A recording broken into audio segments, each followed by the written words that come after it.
पालन करता है, तो वे सबको भोजन करा के ही सोते थे। तो लक्ष्मी जी ने एक चीटा या चीटी कुछ था, उसको पत्थर के नीचे बंद कर दिया कि देखें इस तक प्रभु कैसे भोजन पहुंचाते हैं। जब सबको भोजन करा के विष्णु जी आके, नारायण आके लेट गए, तो माता लक्ष्मी बोली कि सबको भोजन कराया है? बोले हाँ, सबको भोजन कराया। तो माता लक्ष्मी कि देखूं, मैं भी देखूं कि जिसको मैंने बंद किया है चीटे को, उसको भोजन प्राप्त हुआ कि नहीं। तो वे जाके उसको खोल के जब देखी तो उसके आगे एक दाना पड़ा हुआ था जिसको वह खा रहा था। मतलब प्रभु हम बच्चों का कितना ख्याल रखते हैं, और हम बच्चे निरा मूर्ख हैं, इतने मूर्ख हैं कि हम उनको 1 घंटे नहीं दे पाते हैं कि बैठ के 1 घंटे जप करें। कोई बच्चे मेरे को यह ज्ञान देते हैं कि आज के युग में कोई व्यक्ति 1 घंटा नहीं बैठ पाता है। लेकिन अगर अभी कोई मजा लेना है या कुछ वो है, पिक्चर हॉल में बैठे हैं या कहीं पे सुन रहे हैं प्रवचन, 1 घंटा क्या 2-2, 3-3 घंटे बैठ जाएंगे। लेकिन अपनी उन्नति के लिए अपने भाव को प्रभु के प्रति प्रकट ही नहीं करना चाहते। उसमें वो कमियां निकालेंगे कि बैठूं, ये करूं। अरे बैठोगे, तुम्हारा भाव ही तो शुद्ध होगा, और जब तुम्हारा भाव शुद्ध होगा तब प्रभु से वह प्रेषित होकर तुम्हें प्राप्त हो पाएगा। जिसको मैं बराबर कहता भी रहा हूं कि हम कोई भी मूर्ति लाते हैं तो उसमें वह शक्ति नहीं होती है, लेकिन जब हमारा भाव उत्पन्न होकर उस शक्ति से जाके टकराता है, जो भी मूर्ति रखी है, जिस माता की रखी हो या जिस पिता की भी रखी हो, तो हमारा भाव जाके उससे टकरा के वापस अपनी ही तरफ आता है। और जितना अच्छा भाव होता है, मूर्ति उतनी ही सुंदर, उतनी ही प्रसन्न, उतनी ही खूबसूरत लगती है। भाव प्रकट करो। कहते भी हैं जैसा दोगे वैसा ही मिलेगा। और इसको एक कहावत भी मैंने सुनी है, बोया पेड़ बबूल का तो आम कहाँ से खाए। जब भाव ही गलत रखे हो तो तुम्हें अच्छे फल कैसे प्राप्त होंगे। यह सब ज्ञान प्रभु ने इस कैलाश पे ही निवास करके हम लोग मनुष्यों को दिया। हम मनुष्यों के बीच में ही रहे, हर तरह से जीवन जीने का पाठ सिखाया कि हम अगर डिप्रेशन में तो कैसे रहते हैं, कैसे, हर चीज को उन्होंने जी के हम लोगों के सामने रखा। और मैं ये भी कहता हूं कि उससे बड़ा दुखियारा कोई नहीं है। सब कुछ निर्मित करने के बाद भी सबकी गालियां वही खाता है। कुछ होता है तो घर में सबसे पहले भगवान को ही लोग सुनाते हैं, तो वो कितना बड़ा दुखियारा है। लेकिन फिर भी अपने जीने के लिए कि कर्म करना है, तो हम अगर कर्म नहीं होगा तो यह जो संसार की उत्पत्ति की है, यह विनाश की तरफ चली जाएगी। मतलब परम पिता को हर समय इस संसार की ही, हम बच्चों की ही चिंता रहती है। लेकिन हम बच्चे जब मार्ग से भटक जाते हैं, तब प्रभु जन्म लेके हमको फिर से वापस उस सत्य मार्ग का अनुभव कराते हैं, दिखाते हैं, सिखाते हैं कि देखो ये सच्चा मार्ग है, इस मार्ग पे चलो, भटको मत। अगर तुम्हारा भाव अच्छा है, तुम्हारा वो है, तो तकलीफें तो मिलेंगी। अगर तुम सोचते हो कि मैंने संसार में जन्म लिया है, प्रभु की पूजा कर रहा हूं, वो तो मुझे तकलीफ ना मिले, अरे तुम निरा मूर्ख हो। अगर तकलीफ नहीं मिलेगी तो हम सुख का अनुभव कभी भी नहीं कर पाएंगे। जब हम दुख का अनुभव करते हैं तभी हमें सुख का अनुभव भी कि या सुख प्राप्त हो रहा है। अगर हम देखें तो कुछ लोगों के जैसे रीढ़ की हड्डी में कुछ डिफेक्ट हो जाता है तो उनका उस हिस्से में पता ही नहीं चलता है कि यहाँ पे कुछ खून का संचार है भी कि नहीं। उनका पैर आप कस के चिकोटी काट लें, आप उनके कुछ भी पैर ही काट दें तो भी उनको पता ही नहीं चलता है कि मेरे कुछ हुआ है, क्योंकि उनका उससे जुड़ाव ही नहीं रह गया। जो नस उससे जुड़ाव रखती हुआ नस ही बीच में या तो दब गई है या नष्ट हो गई है। तो जब उनको यह अनुभव ही नहीं होता है तो फिर वह सुख दुख का अगर हमें नहीं झेलेंगे तो फिर हमें अनुभव क्या होगा। यह ठीक इसी तरह से तो है। इस तरह हर चीज जब अनुभव की जाती है तभी हम उसका वर्णन कर पाते हैं और तभी हम उसको समझ पाते हैं और तभी हम उस अनुभव को प्राप्त करके आगे के मार्ग में अच्छे से जी पाते हैं और दूसरों के लिए एक मार्ग को प्रशस्त भी करते हैं, क्योंकि हमारे पास अनुभव का भंडार है जो तुम्हारे लायक इस कार्य में सहयोगी बन सकता है। तो अनुभव आवश्यक है। और प्रभु ने भी जब इस संसार का निर्माण तो हम लोगों के बीच में सुख दुख सर्दी गर्मी ठंडी सब कुछ अनुभव किया और उसके अनुसार ही हर चीज को इस प्रकृति में हम लोगों के लिए व्यवस्थित किया। वरना आप स्वयं सोचें कितने वर्षों से यह पृथ्वी चली आ रही, कितने वर्षों से, मतलब कोई था ही नहीं है, कितने लाखों वर्ष करोड़ों वर्ष कितने वर्ष हो गए। सूर्य प्रकाश दे रहा है, चंद्रमा शीतलता प्रदान कर रहा है, इसकी कोई था नहीं है, समय ही नहीं किसी को ज्ञात है कि ये कब से प्रदान करते आ रहे हैं इस पृथ्वी को।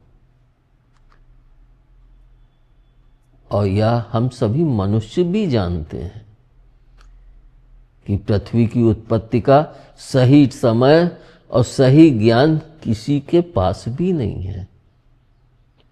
और इसको प्रभु ने भी कहा कि याद करके क्या रखो, इतना समय हो गया, कितने जन्म ले चुका हूं, कितने, और मुझे तो सिर्फ ये याद रखना पड़ता है कि मैं ही परम पिता हूं, वरना मैं तो वो भी भूल जाऊं।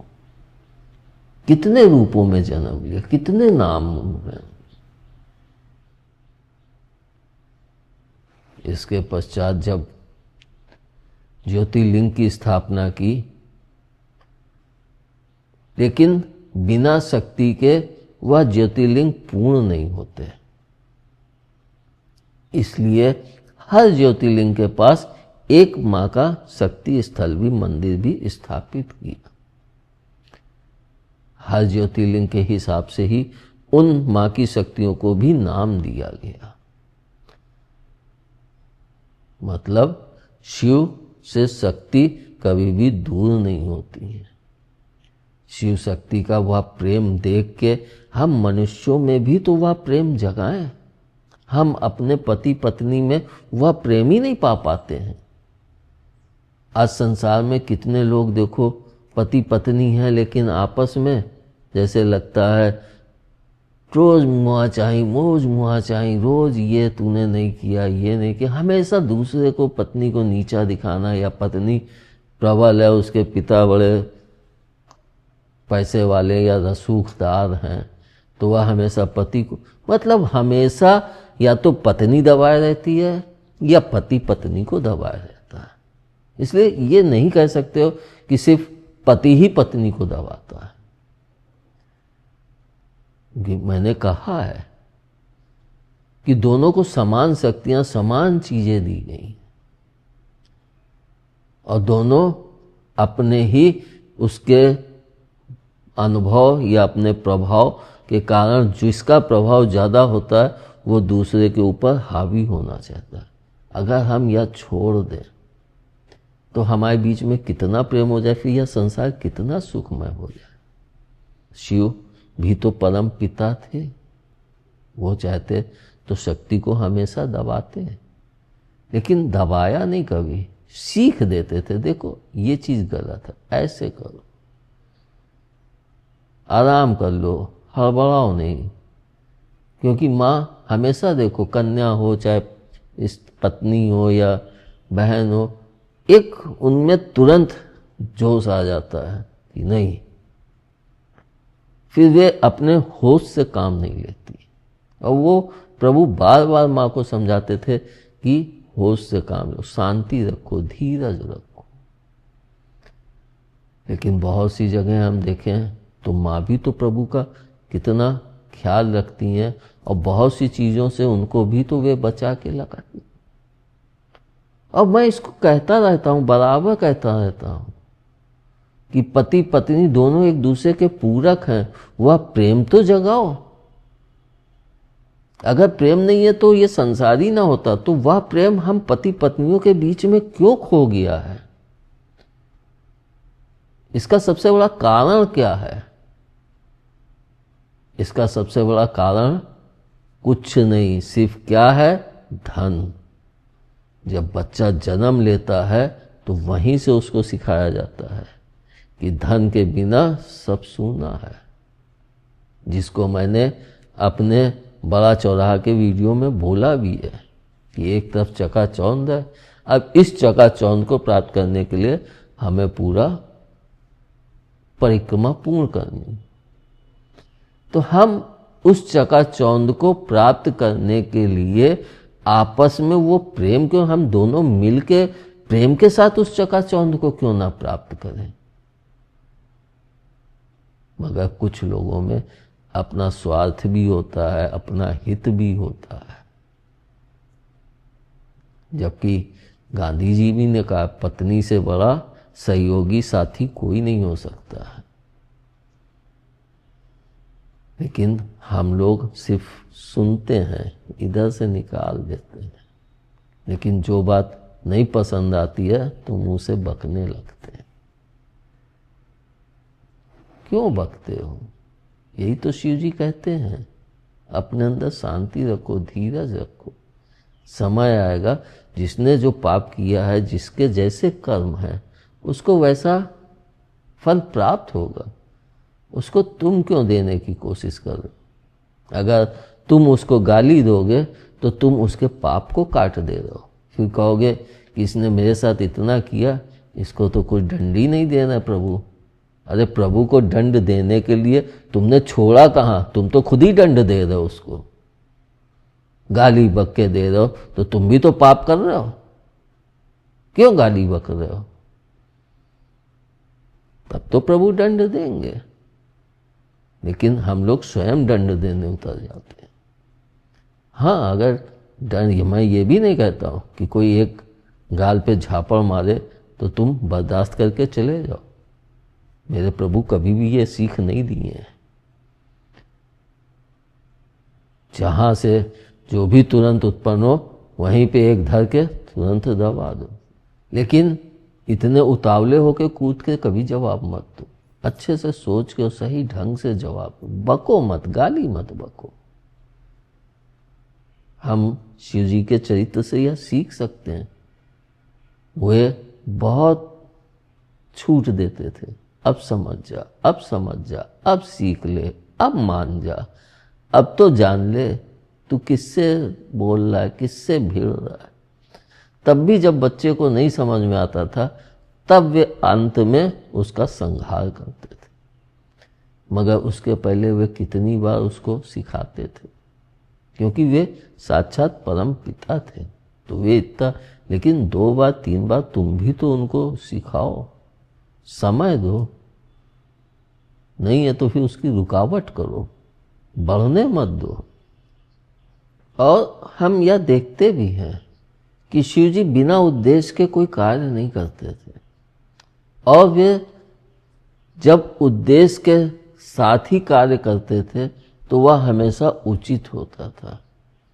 इसलिए कोई भी कार्य करने से पहले अच्छे से उसका बुरा पक्ष भला पक्ष सब कुछ सोच के तब एक उचित निर्णय लेके तब अपने उस उद्देश्य की पूर्ति करो, तो हमेशा सफलता प्राप्त होगी। धन्यवाद। जय महाकाल। जय महाकाल।